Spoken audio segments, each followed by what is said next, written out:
quality healthcare is essential, but in many instances costly.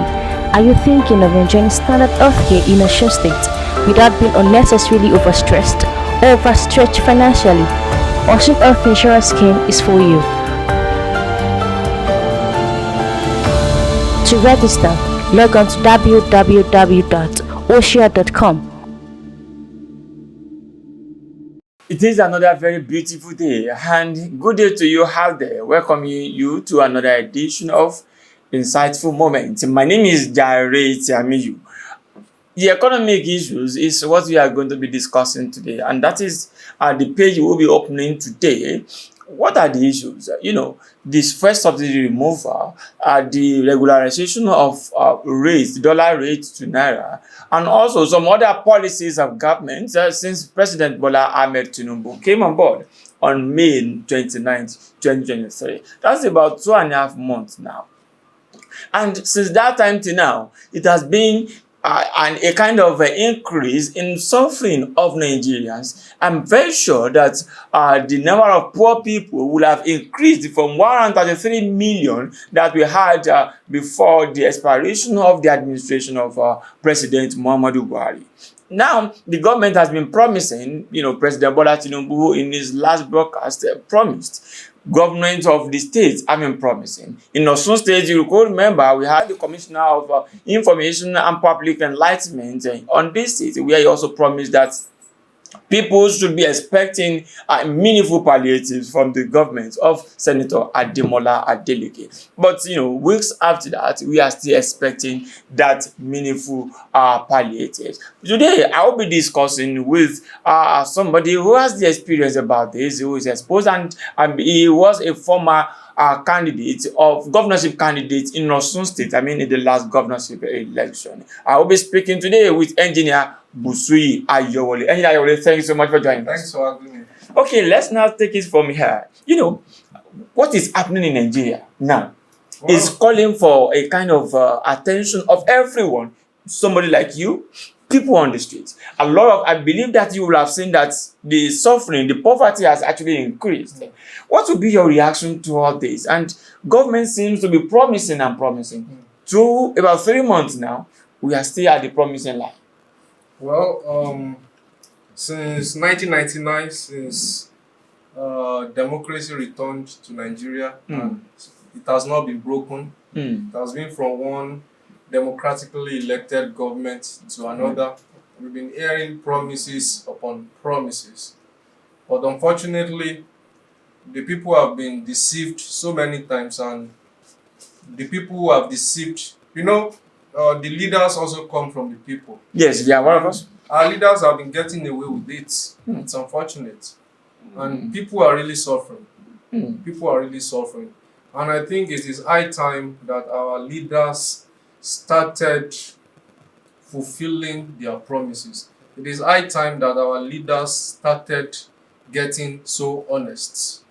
When you talk about the leaders now, I would like to take you towards a route now, and that route is that about 2 weeks ago, when the Senate was going on recess, the Senate president, I'm very sure you will have seen the video, announced that the token amount has been sent to the accounts of senators. And after that, we were getting to know that each of the senators went home with 2 million naira as recess allowances. And when President Bola Tinubu attended the last Eid during Eid al-Kabir festival, he came with a very long convoy, like about 70 cars in the convoy.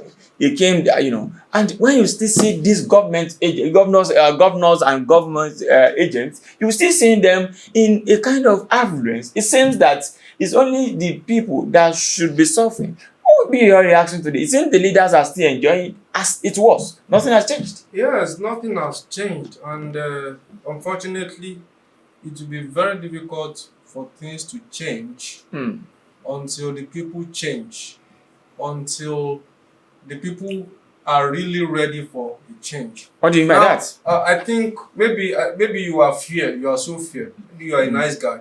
You mentioned a convoy of like 70 vehicles. Mm. I think I saw more than 200 vehicles. In that convoy? Yes, in the president's Okay. convoy. Okay. Which was unnecessary. Just from the airport at Ikeja to the island. 200 people. What are we celebrating now? Like, in the kind of situation we find Nigeria right now, I think it's a time that we have to be sober. I mean, the leaders have to be sober. And things like that looks like the leaders are mocking the people. And the second instance you mentioned that unfortunately the Senate president was making a mockery of more than 200 million people that allow the people to breathe, right? Yes, and after like, that, is he God that wants us to breathe, right? Like something that should not be joked about, something that calls for seriousness. And the issue of money sent to accounts. And like that he withdraws his statement. Now I've sent prayers to your mailboxes. It's like joking with the people, like not taking the people seriously, and that is not what happens during electioneering. You see these people wearing some sober outlook, like going from one village to the other, prostrating, kneeling down all around just to get the little votes, because it is the little votes, when you put them together, that becomes the massive votes that can make you to win an election. But the week after winning the election, you see everybody goes back and they don't really care about it. Let me even add to it. The Senate is, the National Assembly rather, is planning to spend about 40 billion naira to procure vehicles for themselves. I mean, 400 persons using 469 persons using about 40 billion naira for vehicles. I want to believe none of them went to either the Senate or the House of Rep without having bought a vehicle in their life. Why can't you use what you have? This is a country where, when you go to the streets, when you go to the marketplaces, you will see that people are really suffering. A country where someone goes out in the morning, you don't even know how you are going to feed yourself for the day, and the leaders, the legislators are talking about spending a whole lot of money of that magnitude just to buy bulletproof cars. Who wants to kill them? Maybe their handwork wants to kill them. I don't know. But it doesn't make sense. It doesn't make sense. Okay, we'll go on a very short break now. When we are back, I'll take you up on what is happening in your state. You are from this state, and I'm very sure that you've been with people for some time, and you understand the time that we are now. The issues is everywhere. We'll go on that very short break. When we are back, we'll continue discussion with Engineer Ayowole. Thank you. Quality healthcare is essential, but in many instances, costly. Are you thinking of enjoying standard healthcare in Osun State without being unnecessarily overstressed or overstretched financially? Osun Health Insurance Scheme is for you. To register, log on to www.osia.com. Welcome back from our very short break. My guest is still here, and my guest is Engineer Busuyi Ayowole, a former governorship candidate in Osun State. And we are discussing the state of economy, what is happening to people, especially in this period when the issue of first subsidy removal was announced, when the dollar has been on increase on daily basis, except in the recent few days when the CBN had to intervene with the support of NNPC Limited, bringing about $30 billion loan to look into that. Engineer Ayowole, let me take you up from the issue of Osun State. Okay. In Osun now, government of Senator Ademola Adeleke is about 9 months. Okay. In just some couple of weeks, we'll say, Mr. Governor, you've been in the government house for a year. 1 year. And people are saying that he just recently inaugurated his cabinet, and they just settled down in the office now. What do you think should be the paramount agenda? I mean, the priority for these commissioners in Osun? Yeah, the paramount, in the first place, if the state was able to run for about 7 months without the commissioners. Well, do we really need them? It's a conditional fulfillment. It's a constitutional. I know it is a constitutional fulfillment, but do we really need them? All of the commissioners we've had in the past, like, what can we say they've done? Like, But a governor cannot be doing it alone. That's why we have ministries. well, why do we have? Of course, I know my approach to answering your question is non-conventional. Okay. I know quite well there's nothing bad with having commissioners.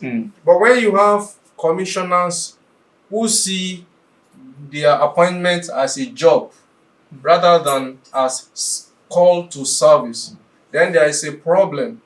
And that is what we have been having in this state. Assuming you won that election here. Assuming you won that election in 2022, you are occupying the seats that is currently occupied by Governor Adeleke now. We have commissioners? Yes, I will have commissioners. And then what will be your criteria? My criteria will be for you to be considered as a commissioner in a ministry. Then what activities, the services carried out in that ministry, you should have experience, you should have expertise, you should have exposure. Imagine a situation where a lawyer is made the commissioner of education. Of course, a lawyer is not a dullard. Before you can be a lawyer, you must have been brilliant, you must have been well read, right? Yes. So it's like putting the square peg in a round hole. In Osun, we have a lawyer as commissioner for health. Yes. Particularly, I saw that particular instance. Why should you have a lawyer as a commissioner of health in Osun State? All sorts of appointments that lopsided appointment that you cannot explain. What do you mean by lopsided appointments? I would like you to define that. What do you mean by? Okay, for example, why in a state where people who have health insurance, out of about less than 5 million people, between 4 million and 5 million people in Osun State, you cannot say 100,000 people have health insurance. No, we have more than that. Are you sure? Yes, I work with them. I know they have about. Can you give me an estimate? We have about 270,000 people. Well, let's assume Osun health insurance scheme. Let's assume it is 300,000 people, right? That is less than 10% of the people in Osun State. Yeah. Right? Yes. I have moved around. I've seen the state of things in our state hospitals. Apart from the state hospitals, which they call secondary health facilities, because maybe the hospital in Osogbo, the teaching hospital, can be something close to a tertiary health institution, a health facility. Maybe that's only one, which I have my reservation about, because in the whole of Osun State, you cannot get MRI in Osun State. Whereas in countries where things function well, in a little town that has just about 50,000 or 60,000 people, you might have like 50 MRI machines. Now, in the whole of Osun State, about 4.5 million people, you don't have a single MRI. If someone, maybe after trying to make business for herself and things are not going well, and after getting loans here and there and not getting enough profit, and the person all of a sudden has stroke, within 2 hours there is no place you can get CT scan in Osun State.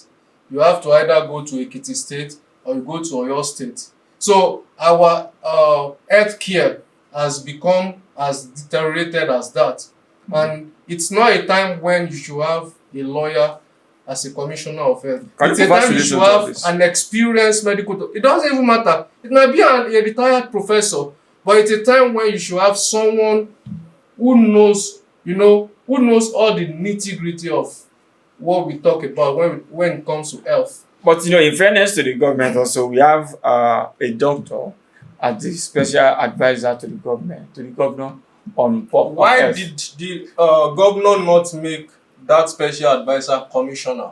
I mean, maybe that's not a question I can Of answer. course, well, you can't answer it. Mm. Maybe the right person will answer it when if they see my question. Maybe they will answer it, but at least in fairness to them, we also look at you will say the permanent secretary in that ministry is also a doctor. That is why I said, do we need commissioners? But there's a constitutional requirement. The way I approached answering your question sounded sarcastic, right? Yes. But because we I am sure we have experienced people in the Ministry of Health. Adeleke did not appoint them. These are people who started their career as maybe medical doctors, pharmacists, lab technicians, and all of the rest from the scratch. And they have risen through the ranks, right? The present governor did not appoint them. So they gathered experience, and their experience pushed them to where they are today. Top, yes. So if those people can run it, so that means making people commissioner is just come and get employment. It's a constitutional requirement. Take money home. Okay, it's a constitutional requirement. However, I would like you to take you are from Ijesha land. Yes. And your area happens to be the most battered when it comes to economic issue, when it comes to environmental issue. I can say that if not the 6 local governments, I'm very sure that about 4 of the 6 local governments in your area is environmentally not habitable. You understand the issue of mining, what is causing over there. And then some people are now saying that it seems the people of Ijesha land are really enjoying this. That is why they keep quiet. Maybe some of your people like you have investment in what is happening there. Yeah, the issue with the people of Ijesha land, right, is right from time immemorial. We are not really the type that want to depend on government. But I think we should start changing that mindset. The people of Ijesha land, they are confident. They believe in themselves. Despite the fact that people earn low income and all of the rest, if you go to all of these villages, all of the little towns, and maybe some big towns in Ijesha land, you see, people, they just accept fate that this is how God has created us. They complain, but they move on. But the issue of environment is becoming something that everybody is affected now. Yes, now, unfortunately, the people causing all of the environmental distortion, let me state it that way, they are not from Ijesha land. So, that's one of the problems with Nigeria. The basic problem with Nigeria is that human beings are not treated as human beings. Human beings are treated as animals. But in countries where things work, right, human beings are treated as human beings. Sometimes animals are even treated as human beings. You will see you will see people protesting somewhere, maybe in the UK or whatever, that a policeman harassed my dog, and they will carry placard because they felt a policeman did not treat the dog fairly enough. But here, when someone comes out, don't even protest, write a letter, and that you did not treat my family member well. The person might even end up in jail. They will like, why did you write this kind of a letter to Mr. Governor, to Mr. whatever? But as an Ijesha land person, as somebody from Ijesha, what do you think is the solution to this? Because if care is not taken, somebody was saying it on this show some times ago that maybe Ijesha land will become another Ogoni land. If care is not taken. So what are the solutions that people of Ijesha, this is what you want? We are the upcoming generation, right? And I can tell you categorically that things are being done. It is when you want to have meaningful results to something that is serious, something very important, you don't have to make too much noise about it. We are peace-loving people. Like I went to my town, Iperindo, earlier this week, and I went with a friend. It was like, this big company, the environmental hazard and all of that, it thinks something needs to be done fast. So we used a philosophical approach. Like, okay, good, these people are destroying the environment, and we felt they are not giving enough back to the society. Now, at the same time, we're now like, oh, well, they are employing people. So sometimes, for example, let me say I go to my village and I call all of the youth, let's protest. They must leave our town. We might succeed in creating trouble and packing those people out of business. But what happens to the people who are employed there? They become jobless. So this thing is something that is very sensitive, that it takes great wisdom. So it now comes to like, let us start treating human beings like human beings. Let the leaders start having sincere love For the people. Okay. and things will fall in places. Let the right person be the commissioner. He has the experience, he Commissioner has for the exposure, Environment. yes, he will know how to fix it. Okay, before we close the program for today, as a young person, we just celebrated International Youth Day. And people are saying that young persons are not being carried along in Nigeria. As somebody who has experience of how it is being run somewhere else, what do you think the young persons are not doing? And what do you think we should be doing now? Unfortunately, the young persons, I'm sorry, this is not, it's not something that many young people will find, appealing. Pleasant. Yeah, or pleasant. Young people in Nigeria are not yet serious enough.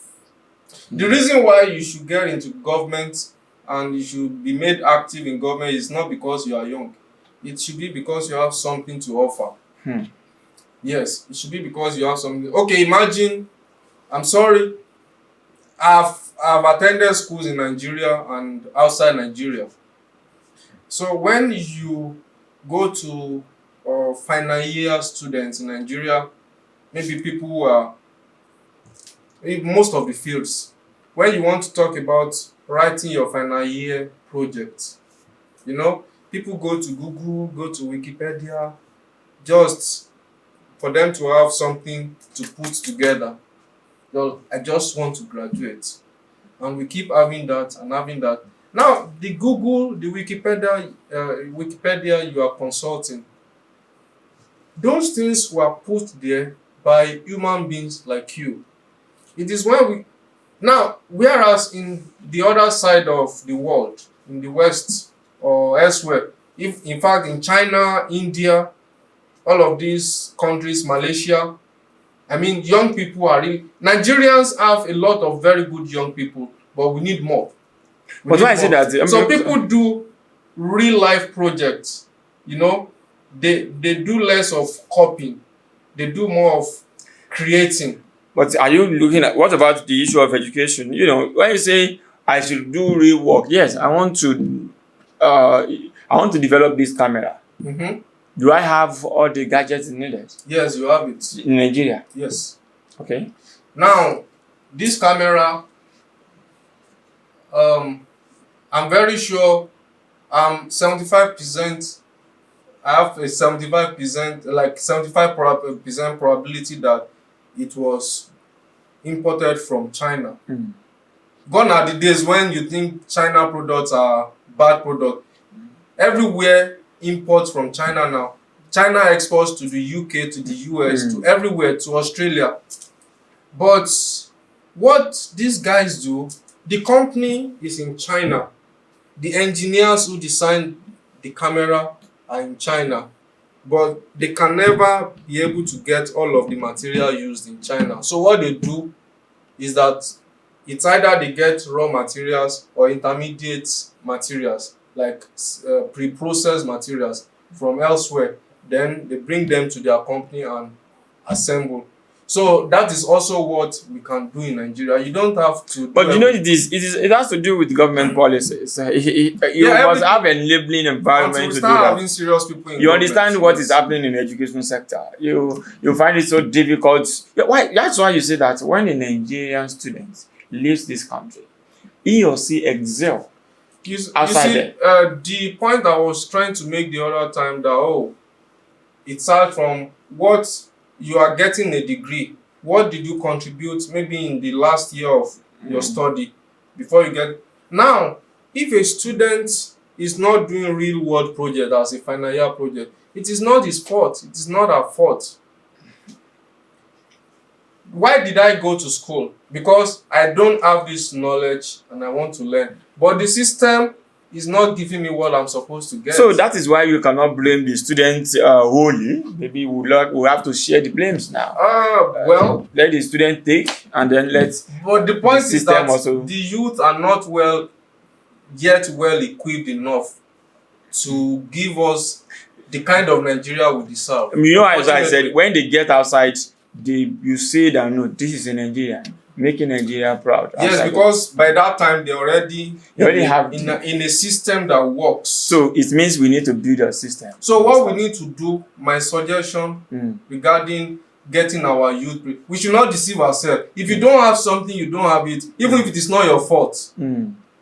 That you are not, if you are not well prepared to take the mantle of leadership, even if it is not your fault, it doesn't remove the fact that you are not yet well developed to take it. So what we need to do, my recommendation is probably the government should think about bringing in some expatriates, like making the youth to have access to mentorship, either virtually or physically, and if you can develop that, increase the volume of that, maybe with time, maybe in another 5 or 10 years, the youth will be well positioned to be able to carry on with Nigeria and compete economically. Yes. Thank you so much, Engineer Busuye Ayowole. Engineer Busuye Ayowole is a former governorship candidate in Osun State in the last governorship election, 2022 governorship election. He has been speaking with us on the economic issues, what is happening in Nigeria, in Osun State, and in his immediate territory of Ijesha land.